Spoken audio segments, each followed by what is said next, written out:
So guys, kain muna tayo habang nag-aantay tayo ng wala nasiit. Ay nasiitan gayam. So ayan, mangantayo pa guys, ang gitam ni napong mo nagrawot. La subo. La nantutan samot ten. Wala naggaraw ta ng telepono mapo.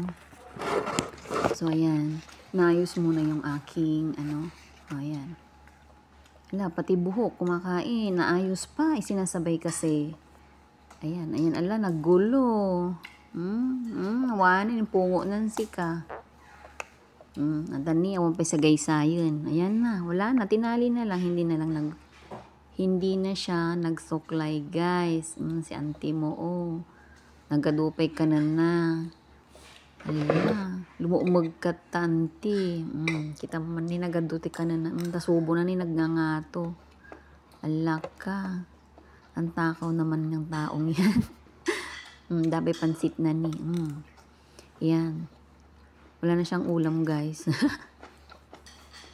Ang ulam ko guys, pansit na lang. Hiningi ko pa sa kapitbahay. 2 araw na yan. Char. Ayan. Dami kasing Ayan, subo na naman. Dami-dami pang kanin yan, Dami-dami ng pagkain. Wala, kinamay pa. Ano yan? Ayan. So, ayan guys. Ito naman ngayon, agahan at hapunan. Ayan, yung ulam ko pa yan kahapon.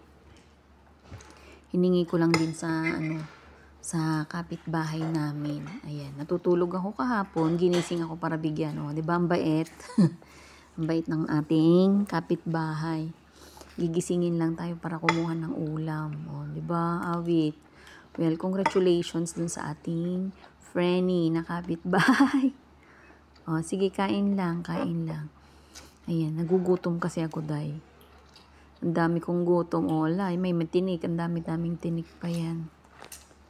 Ayan, tapon mo na dyan sa gilid. May tissue dyan sa gilid, ha?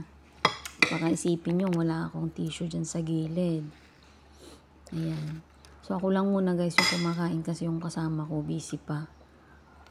Petiks ako sa umaga hanggang tanghali. Pero pagdating ng hapon guys, sige, suluyam ta pansit. Gutom yarn. Ayan, sige, sunod-sunod na ang subo kasi may inaantay. Mainit. Ayan. Mainit, ayan. Nabiluo kang tuloy. Ayan. Sige, tunggayin mo yung tubig. Wala nang baso-baso. Ayan guys, may sarili naman akong tubigan. Ayan. Bote nga lang. Bote. Buti. Bote. Bote kasi yun. Ayan. Wala, yung pansit mo, hindi mo kinakain na maayos.